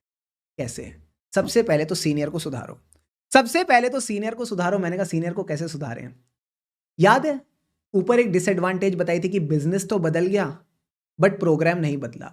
अब सर बिजनेस में क्या चेंज आया, तो मान लो बिजनेस ना ऑफलाइन से ऑनलाइन चला गया, जो एंटिटी का बिजनेस है वो ऑफलाइन से ऑनलाइन चला गया। तो सीनियर को ना थोड़ा इमेजिन करना पड़ेगा कि अगर ये लोग ऑनलाइन चले गए तो इनके प्रोसेसेस कैसे होंगे, फिर उन प्रोसेसेस के अराउंड इसको प्रोग्राम बनाना चाहिए। तो ये कह रहे हैं there should be imaginative supervision. जो बंदा सुपरवाइज कर रहा है, सीनियर कर रहा है, वो इमेजिनेटिव होना चाहिए of the work carried out by assistant. ठीक है सर। और जो असिस्टेंट है, मैंने क्या कहा था, एंटरप्राइजिंग एफिशिएंट असिस्टेंट है। हाँ सर, ये अपना दिमाग बढ़िया खुला रखें। तो this will encourage the assistant. Assistant should B encourage, क्या सर, कि जो भी मैटर्स है इनको ऑब्जर्व करे, और अगर इसको लगता है कोई सिग्निफिकेंट मैटर मिला, इन सारे के सारे मैटर्स में अगर इसको लगता है कोई सिग्निफिकेंट मैटर मिला, तो ये लेके आए to the notice of the senior और द प्रिंसिपल। ठीक है सर।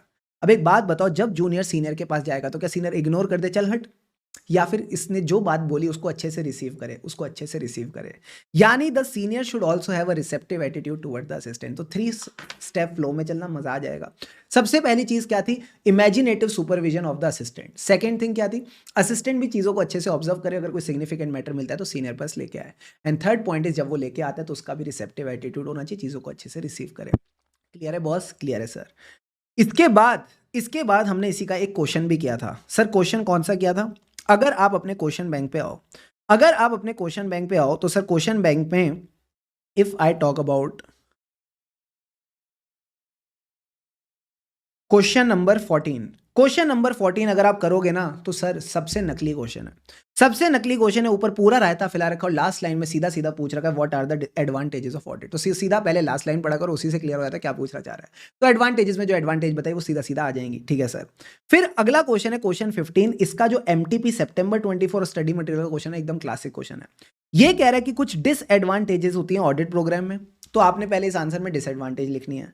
फिर ये कह रहा है कि हम उनको रिमूव भी कर सकते हैं बाय टेकिंग सम स्टेप्स। तो जो आखिरी में मैंने आपको 3 स्टेप्स बताया ना, उन्हीं 3 स्टेप्स को लिखना है। इमेजिनेटिव सुपरविजन, सिग्निफिकेंट मैटर्स को सीनियर के पास ले जाओ, और लास्ट में मैंने आपको क्या बताया, जब वो लाएगा तो रिसीव भी करना है, यानी receptive attitude regarding the assistant. Clear है। कसक ने तो भाई साहब सारी की सारी बातें एकदम समराइज कर दी चैट बॉक्स में। Very good, clapping.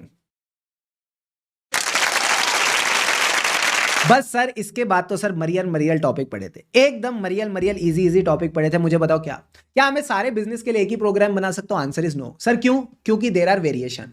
मैंने कहा तीन चीजें क्या वेरी करती है, धंधा वेरी करता है, उसका इंटरनल कंट्रोल वेरी करते हैं और साथ ही साथ ऑडिटर की सर्विसेज वेरी करते हैं। मैंने कहा क्या वेरी करता है बिजनेस में, नेचर, साइज और कॉम्पोजिशन। ये कहता है नेचर अलग है, साइज अलग है, कॉम्पोजिशन अलग है। कोई मैन्युफैक्चरिंग है तो कोई सर्विस एंटिटी है, कोई छोटी एंटिटी तो कोई बड़ी एंटिटी। और कॉम्पोजिशन का क्या मतलब है, जो मैन्युफैक्चरिंग एंटिटी है उसके प्रोडक्ट्स भी अलग अलग हैं। कोई अमूल है तो वो आइसक्रीम बेच रहा है, कोई हीरो मोटोकॉर्प है तो मोटरसाइकिल बेच रहा है। तो सब बिजनेस अलग अलग है नेचर, साइज और कॉम्पोजिशन में, ठीक है। साथ ही साथ उनके इंटरनल कंट्रोल्स भी अलग है, कुछ के कंट्रोल्स बहुत एफिशिएंट और इफेक्टिव है, कुछ के नहीं है।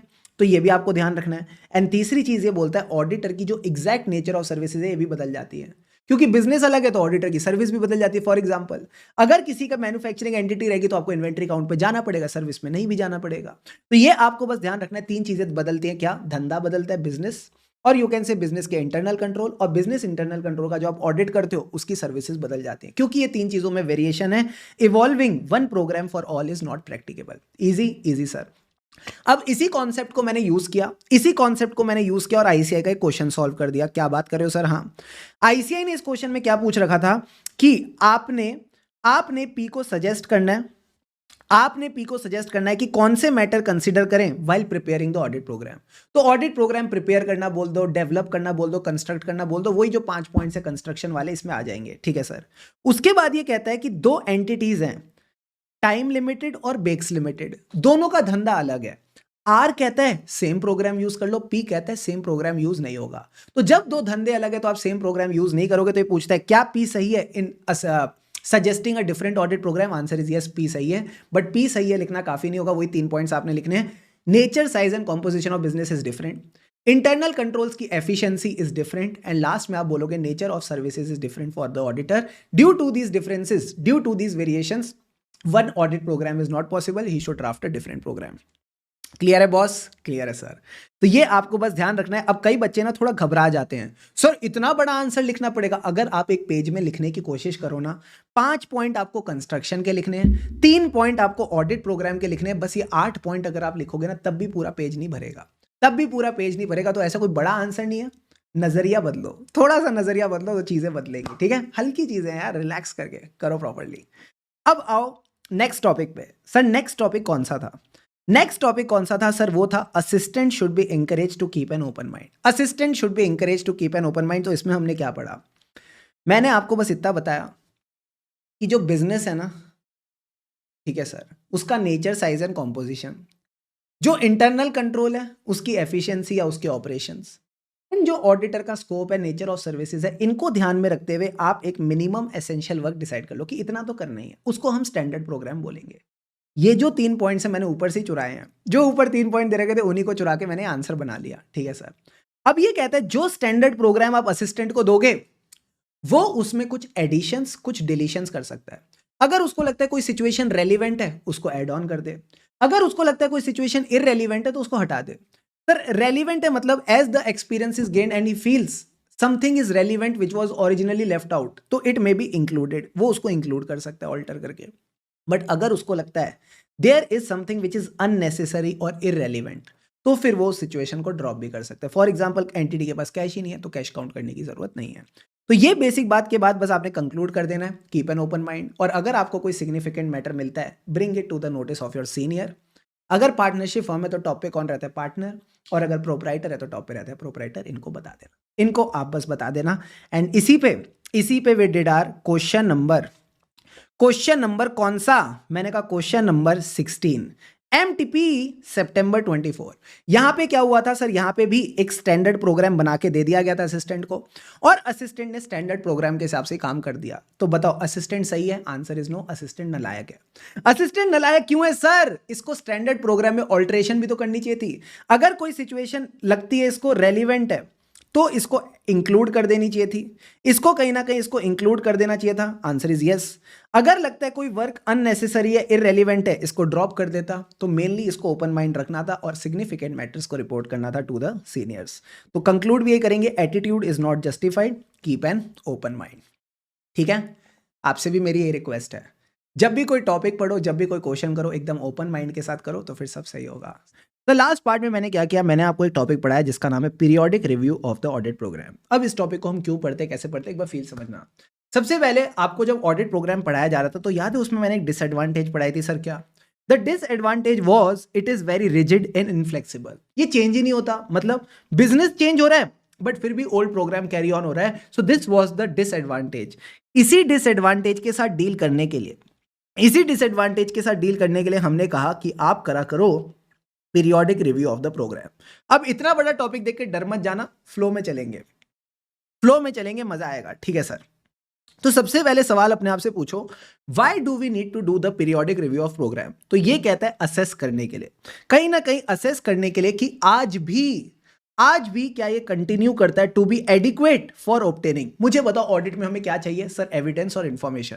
तो जो नॉलेज और एविडेंस चाहिए उसको ऑब्टेन करने के लिए क्या ये एडिक्वेट है या नहीं? ठीक है सर। अब एक बच्चा कहता है नहीं करे तो, अगर हम पीरियोडिक रिव्यू नहीं करें तो मैंने कहा फिर क्या हो सकता है ना कि बिजनेस की हो सकता है पॉलिसी चेंज हो जाए, और तुम उसी खटारा प्रोग्राम से, खराब और खटारे को बोलते हैं ऑब्सोलीट, तुम वही ऑब्सोलीट प्रोग्राम से काम करोगे और इस बेवकूफी के लिए, इस नेग्लिजेंस के लिए फिर ऑडिटर को लीगल कॉन्सिक्वेंस फेस करने पड़ेंगे। तो आपने सिंपल सा बोलना है there can be changes in the business policy and still the old program is carried on. ये जो हमारा पुराना ऑब्सोलीट प्रोग्राम है उसी को कैरी ऑन कर रहा है। So for this negligence auditor can be charged with legal consequences. Deal done sir. But अगर सर हम करें तो, अब एक अच्छा बच्चा भी आया, कहता है अगर हम करें तो जो ऑडिट प्रोग्राम की यूटिलिटी है, जो उसकी यूजफुलनेस है, आप उसको रिटेन भी कर पाओगे, इनहेंस भी कर पाओगे। इनहेंस भी कर पाओगे कैसे? अरे रिव्यू करके ही आप इसको रिटेन और इनहेंस कर पाओगे। तो रिव्यू क्या करेंगे? एंटिटी के बिजनेस को और उसी हिसाब से प्रोग्राम को। सो कहीं ना कहीं utility of the program can be retained and enhanced by the review of program and clients operation, so that इसके अंदर जितनी भी कमियां को क्या बोलते हैं? Redundancies, inadequacies, those can be removed. जो भी काम की चीजें नहीं है अपन इसको रिमूव करके चलेंगे। क्लियर है बॉस? क्लियर है सर।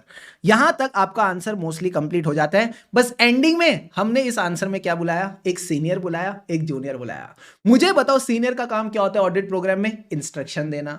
जूनियर का काम क्या होता है? इंस्ट्रक्शंस को फॉलो करना। तो ये कह रहा है as a basic feature of audit program हमारा काम है इंस्ट्रक्शन देना। To list the task and instruction, क्या करना है, कैसे करना है। To list the task and instruction, और इंस्ट्रक्शन में क्या आएगा कि आपने किस तरह से सैंपल निकालने हैं, what is the basis of selection of sample, plus कितने सैंपल निकालने हैं, एक्सटेंट ऑफ चेकिंग, ये सब चीजें हम देखते हुए चलेंगे। सैंपलिंग के बारे में हम और घंघोर चर्चा करेंगे, प्यारी प्यारी चर्चा करेंगे। कब? जब हम सैंपलिंग वाला टॉपिक पढ़ेंगे। ठीक है सर। अब असिस्टेंट का काम क्या था? ये जो इंस्ट्रक्शंस आए हैं, टास्क और इंस्ट्रक्शंस, इनको फॉलो करें। बट सर अगर ये इन्हीं इंस्ट्रक्शंस को फॉलो करेगा तो इससे रिजिडिटी आ जाएगी। मैंने कहा नहीं आएगी। There is no rigidity, this is not true अगर आप प्रोग्राम का रिव्यू करते हो और असिस्टेंट एक ओपन माइंड के साथ काम करता है। तो this is not true if the periodic review is done to keep the program up to date and the assistant is working with the open mind, या फिर आप बोल दो observing the accounting function. Deal done sir. तो इसी प्रेम पूर्वक flow में आपने इसको कवर करना है। फिर सर इसके बाद हमने एक और टॉपिक किया, कौन सा वाला? Audit program design to provide the audit evidence. तो जो बातें अभी तक हमने पढ़ रखी है ना कि प्रोसीजर परफॉर्म करेंगे, उससे एविडेंस मिलेगा, एविडेंस पे कंक्लूजन, तो वही बेसिक बातें यहाँ पे रिवाइज करा रखी है। तो एक बार आओ मेरे साथ रीड करो। ये कहता है जो हमको एविडेंस मिलता है उसी के बेसिस पे हम ओपिनियन निकालते हैं। ठीक है सर। अब हमें एविडेंस कैसे मिलेगा? प्रोसीजर्स और टेक्निक्स करके। अब बेस्ट एविडेंस कौन सा है? इन सारे एविडेंस में बेस्ट एविडेंस कौन सा है ये डिपेंड करेगा कि हमारी नॉलेज और एक्सपीरियंस के हिसाब से क्या लगता है। तो हमारा सबसे पहला टास्क है चुपचाप ऑडिट प्रोग्राम बनाओ। ठीक है सर। उस ऑडिट प्रोग्राम में देखो कौन सी ट्रांजैक्शंस आप चेक कर रहे हो। फॉर एग्जांपल आप परचेज की ट्रांजैक्शंस चेक कर रहे हो। ठीक है सर। फिर उन परचेजेस को चेक करने के लिए आपने प्रोसीजर्स निकाले based on your prior knowledge, और फिर देखा इन प्रोसीजर से कौन सा एविडेंस है दैट इज रीजनेबली अवेलेबल। तो ये बेसिक बातों को बस आप रीड करके चलोगे, इसमें कुछ खास मसाला नहीं है। अब ये कह रहा है कि जो आप असर्शंस चेक करना चाहते हो उनके लिए नंबर ऑफ एविडेंस में भी available. Sir number of evidence में भी अवेलेबल। फॉर एग्जांपल अगर मैं बात करता हूं एंटिटी के डेटर्स की, तो डेटर्स की जो असर्शन है वो कौन सी होती है? ERCV, existence, right, completeness, valuation. तो ये कह रहे हैं एग्जिस्टेंस वाली जो असर्शन है ना, इसके लिए मार्केट में सारे एविडेंस अवेलेबल है। कोई इनवॉइस, कोई डेबिट और क्रेडिट नोट, कोई मंथली अकाउंट स्टेटमेंट, कोई confirmation, all the evidence are available in the market. So ये कह रहा है for the assertions number of evidence can be drawn and इन्हीं एविडेंस को आपने कंसिडर करना है और वे करना है टू एसर्टेन क्या ये प्रूव और डिसप्रूव करते हैं असर्शन।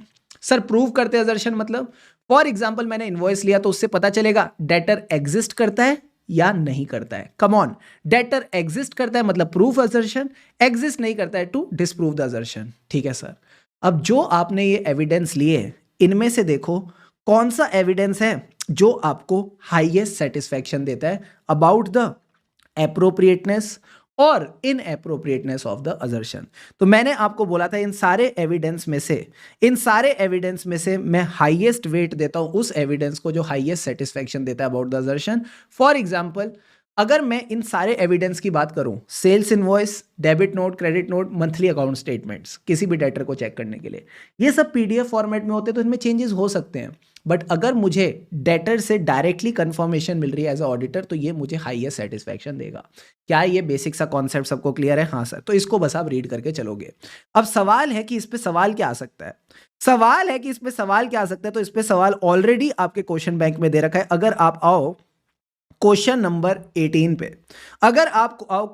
18 पे, तो जो लाइन आपकी नोट्स में थी वही की वही दे रखी है, सारे बच्चे मेरे साथ रीड करेंगे। देखो क्या कहता है, in most of the assertion evidence can be drawn and weighed which can be there to prove और डिसप्रूव द असर्शन।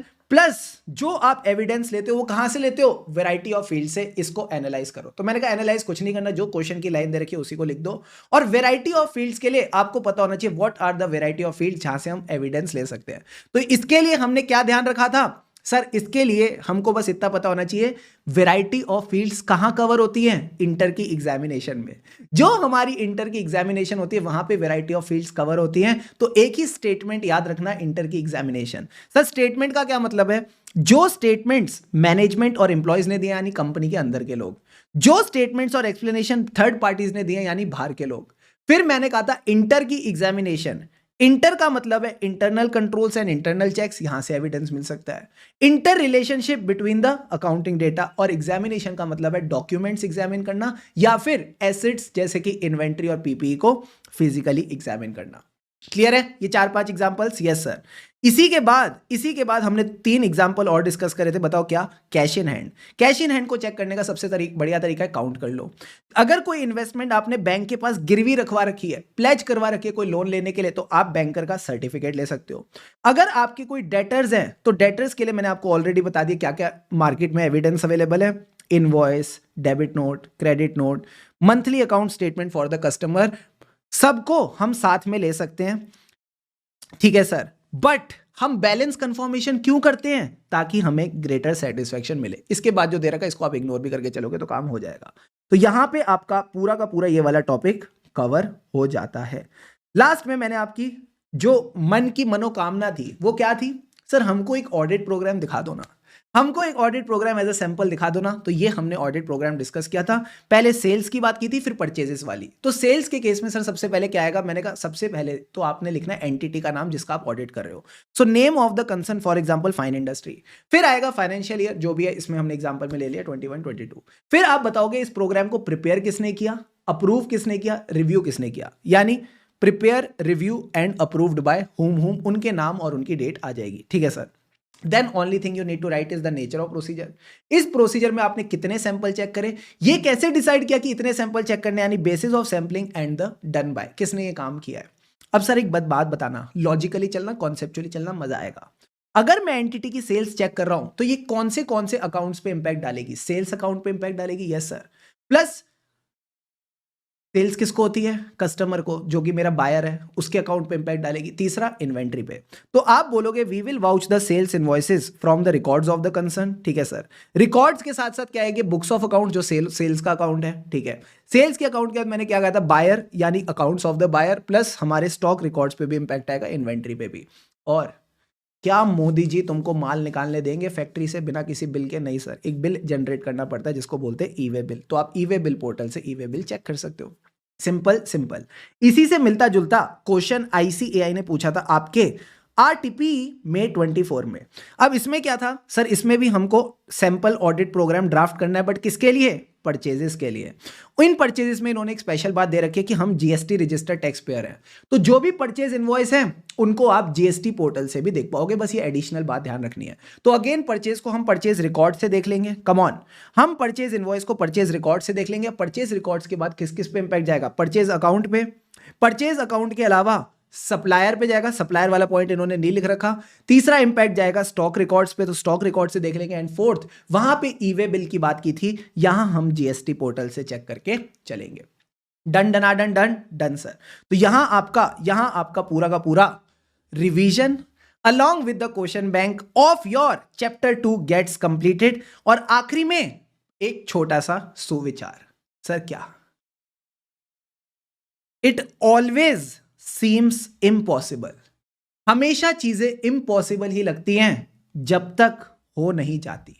जब तक हो नहीं जाती हमेशा ना चीजों को लेके मन में डर रहता है, क्या होगा कैसे होगा, बट जब हो जाती है ना सर, असली सेटिस्फेक्शन तभी मिलता है, असली सेटिस्फेक्शन तभी मिलता है।